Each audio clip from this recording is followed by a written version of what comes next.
Tuning in to Chaos Culture Radio. Dropping knowledge in the studio, you already know.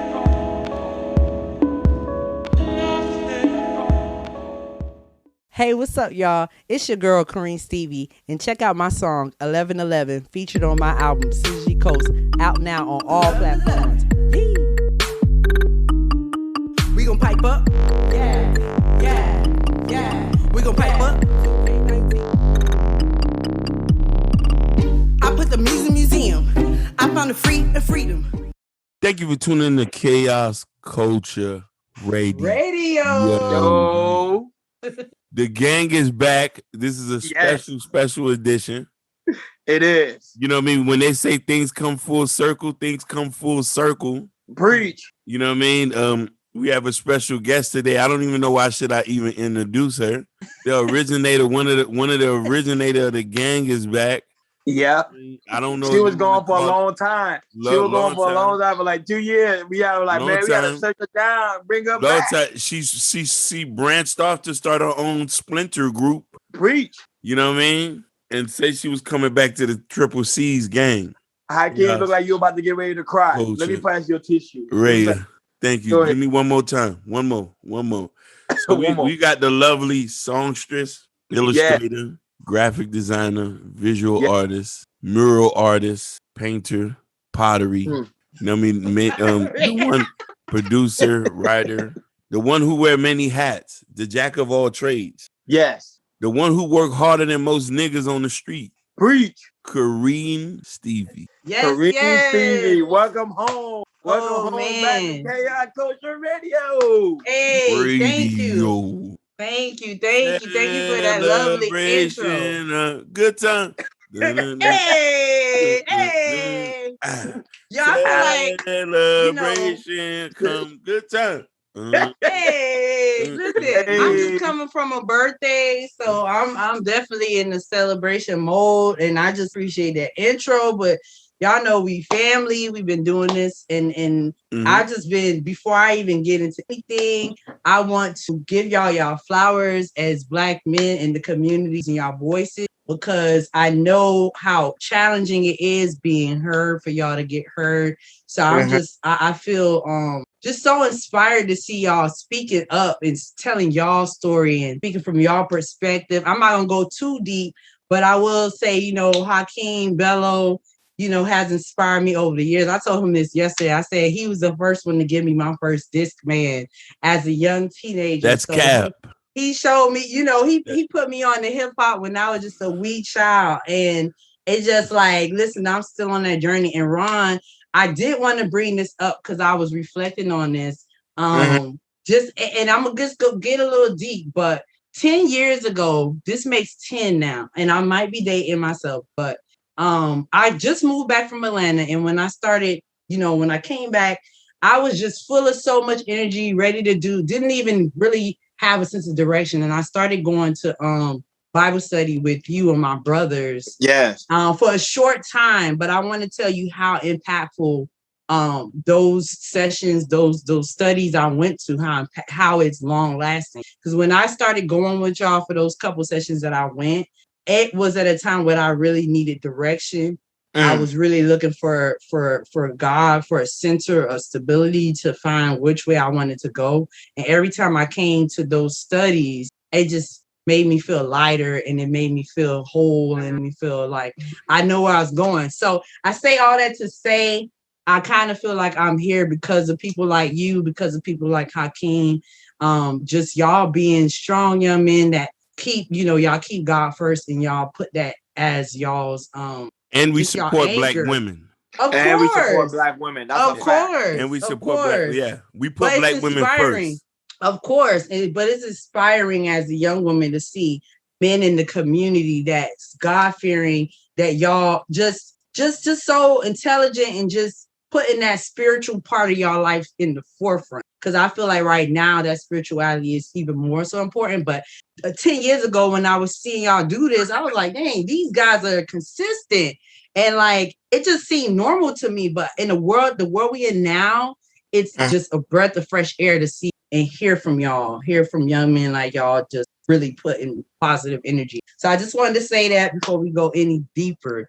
Oh, we're about to go deep right now, because the first thing we're gonna ask you right now is like, what are you working on? We know you're doing an album. Oh no, yeah. Go ahead, Hakeem. No, I was gonna say that's a good question. Let's save that for later. Okay. We need to get now, since this is an interview. We ain't gonna hold no punches, Ronnie. We gotta interview her like we interview Ryan and the rest of them. Exactly. No different. That's what I'm gonna go in. I was gonna ask you like. Yeah. No. Save that one for the last one. Get in, Ronnie. Okay. Because we'll bounce. You ask a question, I ask a question. Okay, I will. I will, because you know, Corinne Stevie, your Instagram be popping. You have different art. You got different art, which is beautiful. Your jacket, your creativity, like it's just a whole nother universe when you click on your Instagram. I want to ask you, what made you get into that creative side of the field?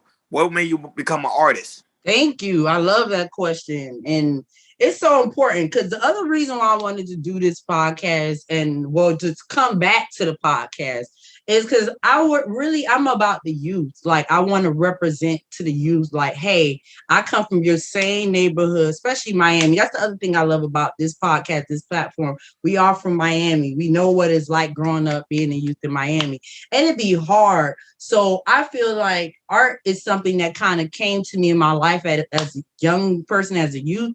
Art just came into my life. Like, I was drawing since I was like 5, 6 years old. My brothers are creative. Of course, y'all know the twins, Urban Noise. Shout out to them. But seeing them, and then, but really me just being like, hey, I want to be creative. And then, my older relatives, my family members being like, hey, you do art, you need to be in the art program. And that was kind of like the introduction. Once I got into an art program, let me tell you something. The school I went to Kelsey Elfar Elementary. We know where that's at, 46 and 13, whatever. 13. That's my same alma mater too.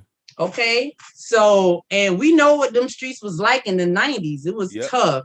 So coming out of there, and realizing I had a craft or a talent, and then going straight into art, I had a lot to say. I had a lot to express. So I can say that's where the journey really started. Coming out of elementary school and then going into middle school and getting shot into a creative program that just helped me channel coming from the hood. You know what I'm saying? It's just that's what it is. No, definitely. So here's my question. What are your biggest challenges right now? You know what? I kind of feel like I've overcome a lot of them within, especially this year. Let's be real. Like, since COVID started, we've all, as like humanity, as people in the States, as people in Miami, we all have had challenges since COVID started, right? So now, as far as me, my personal challenges, I feel like it's just like sticking to the plan. That's a challenge sometimes, to stick to the plan, right? When you know the plan, you know what you need to do, you know what you need to work on, but sometimes we get distracted. So I can say sometimes it's just the distractions that get in the way.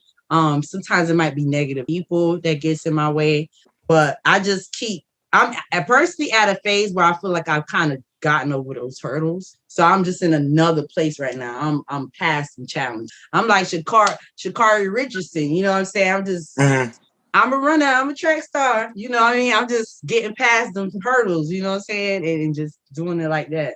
What you feel is your biggest fear when it comes to being an artist? I think before, like most people, you're afraid to be successful. Like, at one point, you're like, man, can I make it? Can I do it? You question yourself. But then when you start actually achieving and manifesting goals, like, and you get close to success, sometimes I've seen with people, and even myself, we might sabotage our own success because we so close to it. Like, you're like, dang. Matter of fact, I think y'all talked about this in your last episode. Y'all talked about imposter syndrome. But it's like you get a little bit of that, the self-doubt, to the point where you're afraid to actually succeed. Like, you're afraid to be successful. That's what comes down. Yeah. So, and I think that's important for you to say that, because there's a lot of women who are going to be listening and understanding that, you know what I mean, being successful is a fear, and failing is a big fear as well, but we have to keep pushing.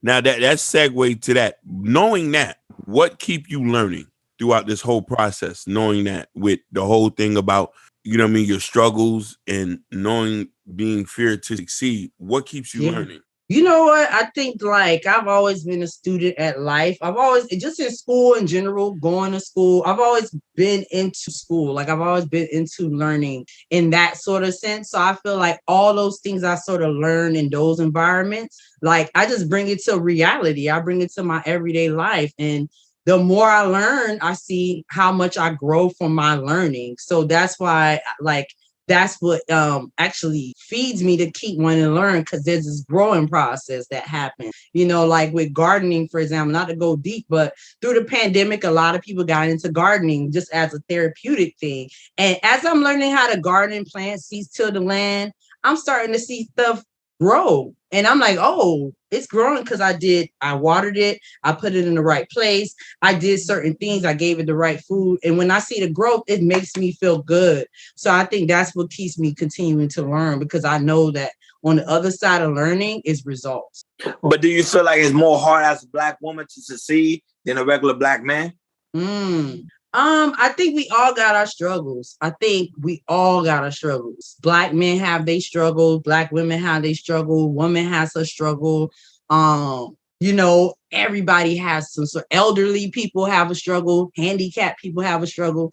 Everybody on this planet Earth, I feel like there's not one person. Rich people have a struggle. I don't feel like nobody on this earth doesn't have a struggle. You know what I mean? But the main thing is how we overcome those struggles. And for me, it's how you utilize it to fuel the next step. You know, I used to love Talib Kweli. I still do love Talib Kweli, but he has this album called Beautiful Struggle. And that was a thing for me at one point, because think about it, is you finding the beauty in the difficulties, you finding your niche, you're finding your way of handling what you're going through. And Black women, I feel like we represent that. That's how we look so good. Like, yeah, we might be the head of the household. We might be the only one raising the kids sometimes. Or you might be the backbone to a Black man, like the Michelle Obama. But the point is, there's a beauty. That's why Black culture is so beautiful, because we have a show. I think this is. But I ain't trying to preach. I'm not trying to preach. But you're preaching already. We already say preach. No, definitely. So let's get back to this. Now, I want you to name me 3 people that have been most influential in your life. I can't even do that. I could. Okay, so I'll group them then. I'll say family as a group, like my family as a whole. Because there's so many characters in my family, and Ron, you know this. You know, you've been knowing my family for years. You're extended family, so you already know. Yeah. There's so many characters in my family that have inspired me, but yeah, man. And then God is definitely a number one inspiration, because like I said, no. We know that, and we say people, like physical people. Man, but like you got to name physical people, like those. I got you. Yeah. Like you're trying to deflect. Name 3 physical people. It doesn't have to be high or low. Like name 3 physical people. Because listen here, women got to hear this. Because you know what I'm saying. You have to have your 3. Because I can name 3 people who inspired me right now. Doom. Lawrence Jules. Romel St. Four, and Jack Leonard. Oh yeah, no, those are great. I mean, hey, they're all legends in their own right. You know, the fact that we can name these people, and we know people are still growing and expanding, that's enough inspiration for me. But so I like I said, I love my family in one. I give y'all as a whole, because that's where a lot of my art comes from. But then I'll say, recently, Sha'Carri Richardson, honestly, I mean, just seeing her run as fast as she can, and just her representing with her long nails and her hair, and just for Black women to see an athlete in a different sort of zone, because I feel like just Black women athletes, you don't really get to talk about them unless we talk about Serena Williams, or we talk about certain players or whatever. But it's I think she's inspiring just by what she represents right now. And then let me think of one more person. I'll say my grandma. I think I'm going back to family stuff, but my grandma for sure. You bunched that up. There's no other people that you can say inspire you, because you're kind of deflected for me. Because I'm going to get rough on you, man. Like I'm not going to hold no bars. Like who? Basquiat? Like what? Like so in the art world, just in general. It could be art, or you could be whatever aspect. We want 3 people so we can hone in on your personalities, where you draw your energy from. You know what I mean? Oh my Like God. Ronnie can name his 3. I know Ronnie. Yeah. What's your top 3, Ronnie? My top 3 is it's funny. It's Hakeem is one of them. My mentor Arnie is another one. I was gonna say then him. My third one is my dad. Yep. I knew those 2. I knew those the 2. I didn't know I was the third one. I'm gonna have to put you in there. You in there. I'm gonna have to put myself the on twin, pause and when soak I see a you, little. I see the twin and my brother, all of them in you. So I was like, yeah. Hey, this is already. I see this is a flower giving episode. We just sharing the love, Exactly, and I'm really feeling that. But yeah, so I guess I could definitely say Missy Elliott.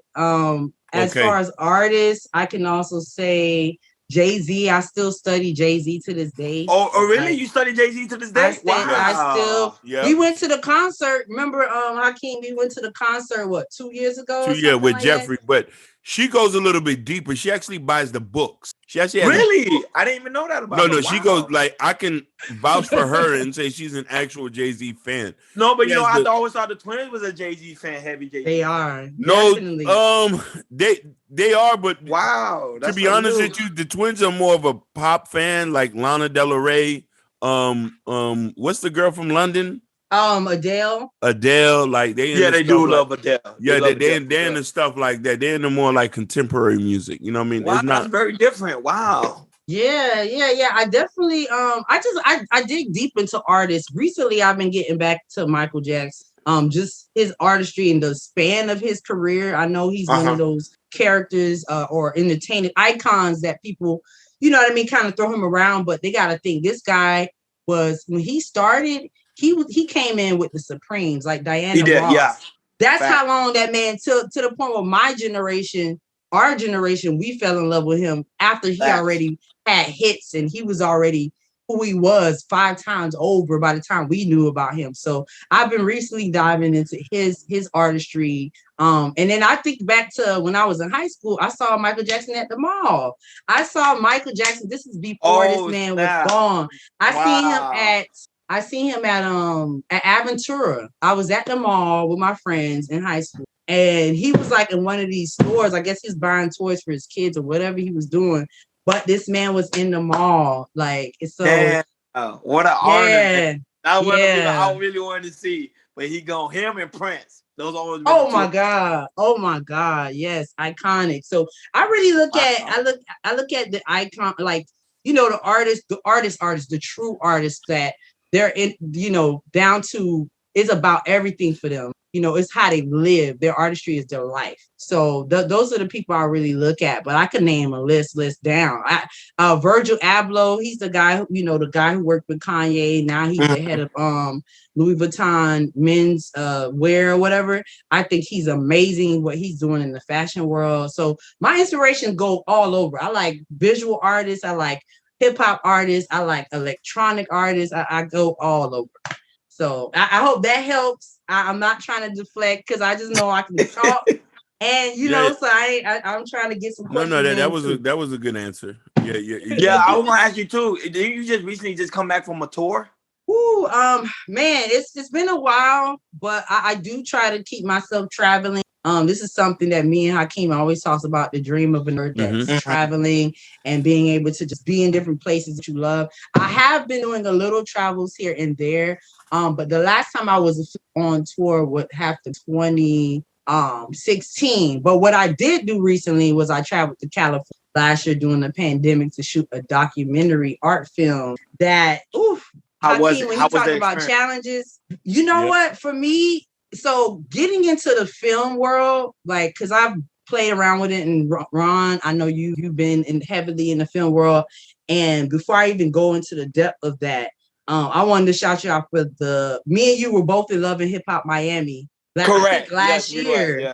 Yeah. I wasn't on there. My art was on there. Right. And in then the background. You were actually in the episode, which I think is super cool. And so, before I go into mine, like, how did you get into that opportunity? Because I got an opportunity to be honest with you. It's one of the person I do want to interview. Her name is Janine Duchess. I do want to interview her on the podcast. She has a casting agency, so I met her Actually, I met her in the streets. But I met her in the streets. She said, "Hey, she casting for the Love and Hip Hop," and then from there we connected, and then she put me on the show. Me and also Kenny. Kenny was also on the show as well. So it was like a good experience. Then y'all said, "Hey, Ronnie, you came out on the film," and I was literally an extra. You were like, "Yo, you came out," and my picture in the background. It was such an honor just to be there and to show that your picture was actually on the background. That was like total 100% honor. Yeah, no, same, man. And like that opportunity for me, a friend of mine who she's also in the music scene, this older Hispanic woman, she's not that much, she's been in the scene for years. She does music with her husband. She also does television, and she reached out to me specifically for that episode because that episode was like a Me Too episode.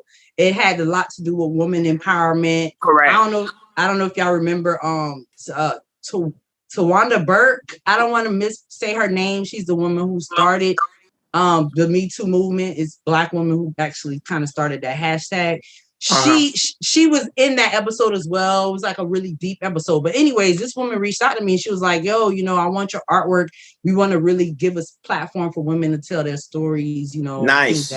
And that's how I ended up coming. They're like, "Hey, we want to use your art." And just so happened, it just worked out. I did the release form, and then somebody from the crew or whatever, they came. I had to sign the release form, and they came and picked up my art, and then I saw it in the episode, and I wasn't even ready for what I saw. So. But by any chance, did they use it for all the other episodes, or just for that one episode? No, it was just for that particular episode because it was in that space, whatever space they was filming in. It was like some I think it was some organization for women something, and so everything was kind of themed, like I said, to the people on the show, the women, the artists on the show telling their story, what happened in the industry and that sort of thing. It was a heavy episode, but I feel like, again, grateful because my art definitely lends to women being able to tell their stories. Like I'm all about telling their stories, good or bad or whatever.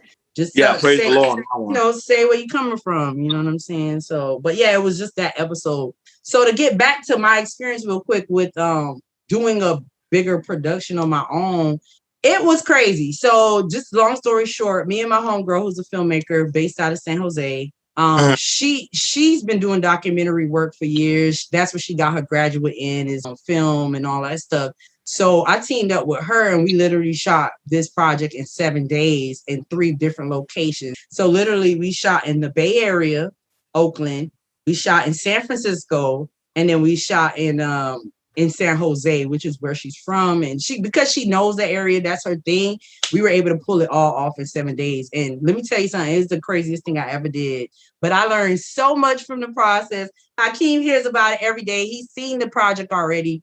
Ron, if you come by one of these days, I would love to share it with you. Right now, it's still under production. There's some things going on in the background, just to say the least. But it is definitely a cool little project. I can't wait till people see what it is, and for people to see my art and my creativity in a different dimension. So I know it's a lot. It's a lot of information. No, because I think people gonna just be amazed by this podcast and they don't know how powerful you are as a Black woman, especially as an artist. Go ahead. Thank you. Yeah. So let me ask you this now. What is the most common myth about your profession or field that you want to debunk that people might not, understand? I think that people think this is easy. It looked fun, even with music, right? And Hakeem can attest to this. Music is hard. It's hard. Like, you got to be willing to know that, hey, sometimes your stuff ain't going to sell. Sometimes people are going to be like, it's whack. Even you yourself, you're going to be challenging your own stuff in the process because it's hard. And especially how music is today, it moves so fast as far as trends that you have to really stick to your guns, and it has to be something you genuinely love. Because listen, we've been at this for years. Hakeem's been at this longer than me, and then I'm just putting in a decade to my quote hustle. And I think that one of the biggest misconceptions is that, I can do a quick song and throw it out there, and now I'm about to be hot. It's not like that. It takes years. It takes years of time, years of development. It takes years of failing. It takes tons. You got to make like 100 songs just to get that one good. But this is my question I want to ask you. So how do you feel about the music now? Because you got people like Kodak and also on 6ix9ine who always trolling to sell records. So what is your opinion about that? Because if it's that hard, how come 6ix9ine selling millions of records? Ooh, that thing. I love that question. So first of all, I wouldn't even put Kodak Black in 6ix9ine in the same boat because I think Kodak Black is a real true artist. I can see with his writing, with his style, he just touched people in a way. In comparison to 6ix9ine, like you said, the trolling thing is so popular. It's a quick way to get on. It's a way to utilize negative energy just to catapult yourself. Look at the last president. He used trolling. A lot of people use trolling just to cut shortcuts. They think they cutting shortcuts, but really, as quick as we hear about you is as quick as you out of here. So right. It is that's for me, that's not my lane. I can respect people. I get it. I get the hustle. It's like, oh, let me do something to just grab y'all attention. It might even be offensive. Like some people will be offensive to grab attention on purpose. They don't really mean what they say. They literally, that's what a lot of people will do, for example, in comments, right? Say if somebody is a super fan, they'll purposely be like, oh, this shit is whack just to get your attention. And you actually respond to them versus all the thousands of people that's being like, oh, you're awesome. You'll respond to that one person that say that that you whack. And they did that for that reason, so they can get more attention. That negative gets attention. So, I don't really rock with it. I think for me, it's about longevity. It's about true artistry. And there's certain artists that reflect that. And like Kodak, for example, even through his trials and tribulations, I think he's an artist that can have longevity. Kind of like Lil Wayne. Like, you see how long his longevity is, like, and he's still putting out new music. Yeah, it's levels to it. There's levels to it. Wonderful. Is I think it's your goal. And is your goal wrong? No, I just answered the question. That's okay. About, so her opinion about the trolling, because you had 6ix9ine who trolled all the time. He sell records. No, definitely. So check this out. What is one thing you wish you have known that that since you've been in your career that you would have that you would tell yourself? What is one thing you wish you would have known in the beginning of your career? I wish that somebody would have told me, like, it's gonna be hard, but it's also gonna be fun. I wish that I wish I would have had a mentor early on. Like a lot of us, we kind of just get out there and we become our own mentors, our own parents. We figure it out. We got to bump our head on our own and get the scars and scratches and, you know what I mean, go to war on our own. But having a mentor, like right now, for example, just like on a lighter note, like I was saying earlier, I really wanted to do the youth because now I'm mentoring the youth and I'm seeing how important it is that I be a mentor for them because I didn't have somebody guiding me through all the time. Like I'm trying to do that for the next generation of artists and creative people. Like I'm literally telling these kids from the hoods that we come from, like, hey, you can do this and this is how you do it. And I'm literally giving them a blueprint. At the same age I wish I had it, I'm giving it to them at that age. I'm giving them 20 years of or whatever, you know what I mean? I can't even count the amount of experience I have, but I'm giving them all my experience right now without you feel what I'm saying? They getting it raw and uncut without having to do nothing for it. You feel me? So no, that's beautiful. Yeah, that is. That's very beautiful. I want to ask you at the same time, like, what made you come up with that creativity mind? Because that's very hard to get as an artist. Yeah, definitely. I think is one of the things that people always say, like, you have to surround yourself with other creatives. Like, you have to put yourself in places that's going to cultivate that creativity. Because trust me, like coming from where we come from, people are not going to always support you at first. People are going to clown you. Or I was listening to an interview to somebody and they were like, look, oh, it was Madlib, the famous producer. He was talking about being from where he's from in California. While there was gangbanging and all this stuff going on, he decided he did music. And the reason why he got into music is because his dad was a musician. So it's like if we are automatically given that inspiration, or we have people around us that do these other things, I think that's where your mind starts to be like, oh, I can actually do X, Y, and Z differently. I don't have to be on a block, or I don't have to try and, sell my ass or whatever people do to get, to get attention, to get on. Like I can actually be creative. And that's where it started for me, and just being in the right spaces, being in art programs that really encourage me to be myself and to tap in, be like, yeah, I love painting. Like and then the other thing is when I saw that I actually loved doing it, I was like, I was getting rewarded for it. That's what made me go like, I think I'm going to keep doing this. Like, I think when I was in 8th grade, I was in this art program and I had painted a picture of Bow Wow. back then, right? This had to have been like 99 or 2000. And I did a painting in Bow Wow. And it was a part of the art show where the program I was in, and I won first place. So when I won, out of all the paintings, and mind you, I was in art school with all kinds of kids, white, black, Hispanic, everybody from all kinds of walks of life. There was some talented kids in my class, but I won, and that was like another sign for me, like, oh, this could be an avenue. You know what I'm saying? And I won like art supplies, I won all this stuff. But as a kid, again, when you're rewarded for doing something different, that to me just sparks the flame to start taking a different path, if that makes sense. No, it definitely does. Yeah. Now, so here's the thing. Here's my thing is, I want you to tell me, you know, I mean, you had a struggle coming up, and the struggle getting to where you at, as far as just, you know what I mean? And I think this is a component that I wanted to save this question, because a lot of women hear this.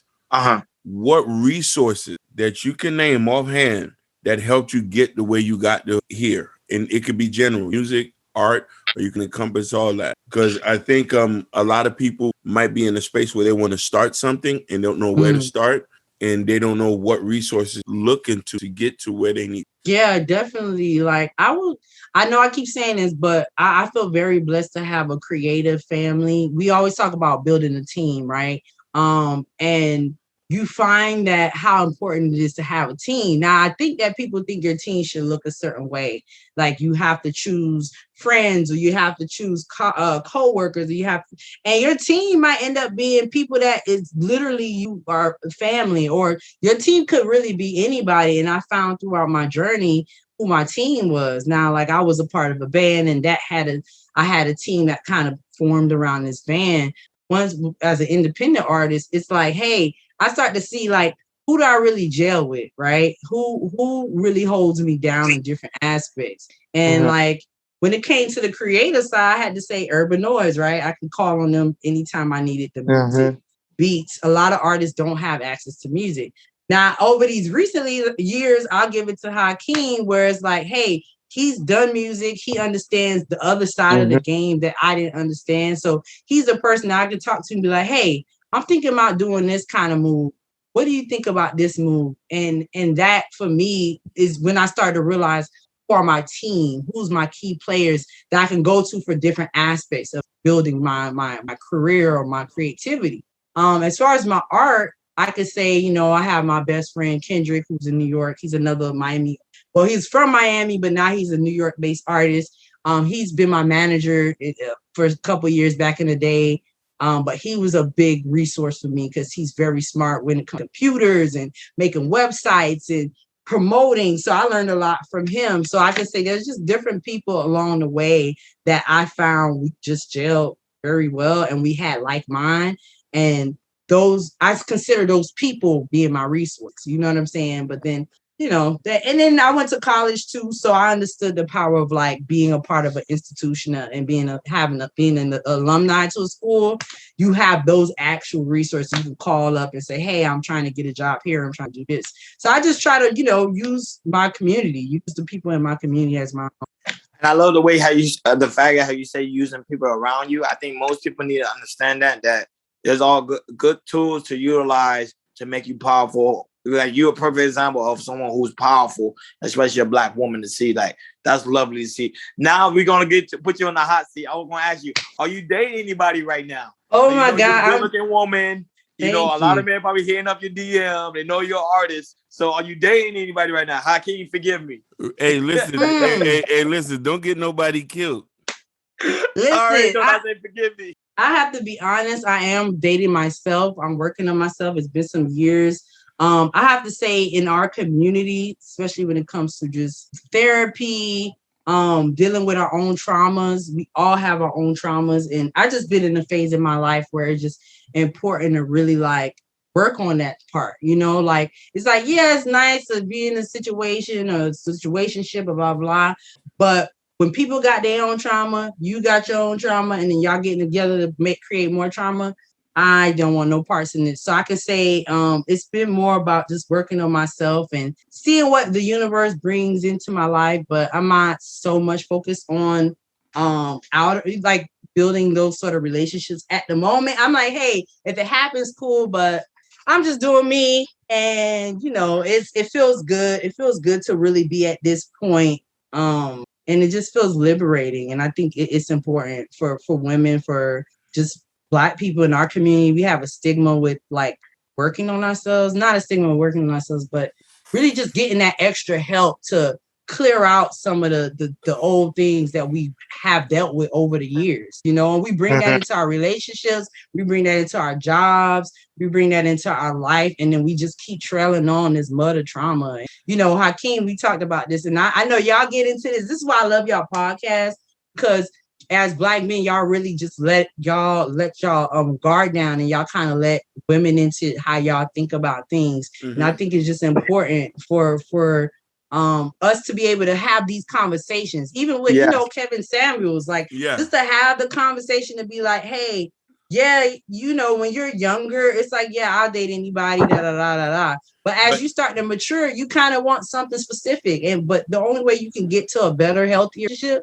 is if you have that with yourself. So you're right. But let me ask you a question: how long that's supposed to take? How long you gonna keep working on your? I think that it's a lifetime, it's a journey. I'm not trying to stop. I'm not saying, you can't work on yourself and be in a relationship. It hasn't quite worked out like that for me yet, but there's tons of people who do it because, hey, if you're working on yourself, you might attract somebody who's working on themselves, and y'all can work and build together. You feel what I'm saying? Mm-hmm. But I think there's no limit to that. I think that's a lifetime. I don't really think and everybody has here's the other thing I want to say. This is my personal what you call it, my personal response to it, but everybody's different, right? Like there's no cut and paste that everybody can follow. That's why society is kind of funny, because we're kind of indoctrinated with these ideas of how to be a man, how to be a woman, how to do this, and we all know it's not like that. Like you have to kind of find, obviously there's laws, universal laws and things like that, but you got to be willing to really find what's the best for you, So you don't believe in roles? Roads? What do you mean? Like roles, that a man should be a man, a woman should be a woman. Oh, no, definitely. Okay. I'm saying definitely. I believe there's universal laws. I think there's certain teachings that just reign true over time. Like proof, right? So there's proof in certain things. Like I can't deny the truth is the truth. You know what I'm saying? Especially if it's been there before I even existed. But I also think people really have to kind of get to figure out really who they are. Because a lot of us kind of imitate and try and be somebody we're not. I know I've dealt with that, but the more I get to love myself authentically, now I can say, oh, let me love this person authentically. They are. Preach. If that makes it. So. Yeah, that does. So let's switch it up now. Let me ask you a question. I gave front everything. I gotta switch it up. Yeah, I gotta switch it up, man. If you was in my shoes, Corinne, what would you have asked you that I did? There was something I felt like I wanted to touch on. I did want to talk about the work that I'm doing now a little bit. And I think really I wanted to plug in just my mission and my purpose and why I continue to do music. Because think about it, we all start what we love doing at a young age for a reason, right? And as you mature in it, those reasons kind of change. And so I probably would have asked hey, why do you still do music? Why are you still chasing the dream? Why are you still going after things? Why is it important for you now? And just to answer the questions that you asked me, what question, I wish you would ask. Why I do it now, I think my purpose totally changed from when I started. So when I talk about 2011, how that was a major shift for me in my life. And I remember having this conversation with God and being like, hey, at some point I want to be a light for my community. I want to be able to somehow help the youth, show them hey, you can do whatever it is you want to do. And I find it so funny because when you have those conversations with God, don't be surprised if you find yourself in those situations that you talked about and keeping those promises that you had. Because when I got the opportunity, so I started mentoring about 2 years ago. And I remember my friend was telling me about it, my bandmate. Shout out to YDiz. I always got to shout him out. He's my bandmate from previous projects, and we got some stuff coming. But he was mentoring at North Miami Middle, teaching people how to do beats. So he would tell me about it. He's like, yo, it's cool. You should mentor, blah, blah. And I was like, I'm not ready to teach. Hakeem heard these stories. I'm not ready to teach. All of a sudden, some really drastic things happened in my life. I lost a friend in a really heinous way. And then my band broke up. My producer moved away. Like all these shifts happen, right? You know, as it does when God is like working on you and working in your life, things just start moving around. So all these things kind of moved around, and what was left was, hey, there's this opportunity for you to possibly mentor. Like, do you think you want to do it? And at first I was like, I'm not ready. I don't think I have the experience. I don't think what am I going to say to these kids? Like, I still need to be mentored, blah, blah. And once I started doing it, it puts a new purpose to my passion, put a whole new purpose. And I was actually starting to the promise that I made to God, like almost 10 years ago, which is I want to be a light in the community, how I want to reach the kids that get left behind. Because we know all these, when you think about these schools like Attapata or Kelsey or Olinda or North Miami, any of these schools from our inner city, a lot of these kids get forgotten. Who goes back? Everybody want to be rich and popping and go on and live in the big houses, but who looking out for these youth? Preach. You know what I'm saying? Preach. Who's looking back to the youth? Who's giving a hand back to the youth? Facts. You know, so for me, like finally diving into it, it just put a whole new purpose in why I love music. Because now when I'm teaching music to a young girl or I'm teaching rap to a young dude, and I'm like, so what's your story? Why you want to rap? And you find these kids, they going through some real stuff even at 12 and 13 years old. And they have no way to deal with it. They have no way to cope with it. And then and then they have a session with me and I'm like, yo, we going to write a song about it. We going to make music. By the end of the session, the kids laughing, you know what I mean? So for me, I think that's one of the things that keeps me going as a creative and why I keep doing it. Because every time I teach them, I learn something. Wow, that's powerful. And that's one of the things me and Hakeem always focus on is helping the youth, because the youth, if they are our future, because after we're gone, they're here to keep the world going. And you saying some powerful stuff, that's deep. And my final question, I'm not gonna lie, my final question is, what do you see, what is the best way to uplift the Black community? Because you can see the Black community has been going astray. I think you see it on the media. We killing one another, especially in Chicago. Miami crime rate is going high. Black people, Black students are not doing well in school. So how can we elevate the Black community, especially as a Black woman? Yeah. Honestly, I think what we're doing here, what y'all doing with the podcast is already elevation, right? Like the fact that y'all have a platform, that we've created a platform as you know, me on the back end, you know, now I'm back on this return episode. Y'all gonna hear me more, but having this is so important. That's number one. The other thing is what I'm doing, the organization I'm a part of, I shot them out, Guitars Over Guns. They are a nonprofit that focuses on underserved schools. So that goal with that, literally what we do in that organization is go to schools, the schools where kids are failing, where they're calling these kids bad students, blah, blah. Those are the schools we're going to, and we're providing them with new outlet. We're providing them with lunches. We're providing them with field trips. These kids get they get to go to the studio. They get to go to concerts, meet people in the industry at 11, 12 years old, 13 years old. So like me being a part of an organization like that, like, mind you, there's all kinds of people in there. There's white people, Hispanic people, Haitian people, like whatever we do in this organization, we're always trying to big up our community, like all the time. And I think that's so important to have organizations and spaces that their whole intention is to grow the community, is to shed light on the community, is to feed the community, is to teach these kids, teach the youth. Because listen, we already in our 30s. Let's just be real. When we get up there in our 60s, these same youth we not paying attention to, they're going to be the one running the world. And what did you pass to them? You know what I mean? Or did you ignore them, pretend they wasn't there? So we don't want to do what some of our elders do, where they ignore us. We want to actually start feeding these youth what they need so they can be able to help us run the world. Like, so we can have a good world when we have elders on, you know what I'm saying? I know that's kind of deep. I hope y'all can feel me on that. No, definitely. I think We will. I think it says a lot you coming from. You know what I mean? Because we talk about this all the time. You know, each one teach one. You know what I mean? If you don't set, you gotta say. So now what advice? My last question is, what advice would you give somebody who wanted to career similar? Just get started. That's the one thing I would say is get started. Don't keep thinking about it. Don't keep dreaming about it. Get started. If you want to draw, get a piece of paper, go to the 99-cent store, get a notebook. If you want to rap, now making music is a little more challenging. but you can still get a notebook and start writing your raps. You know what I'm saying? Because really the power is in you. Just gotta get started. Get started. If you don't start, there's no conversation to have. But if you getting started now, you can be like, hey, I wrote this. You understand, people? You have something to talk about. You have something to bring forth. So I would say, yeah, man, just get started. Start somewhere.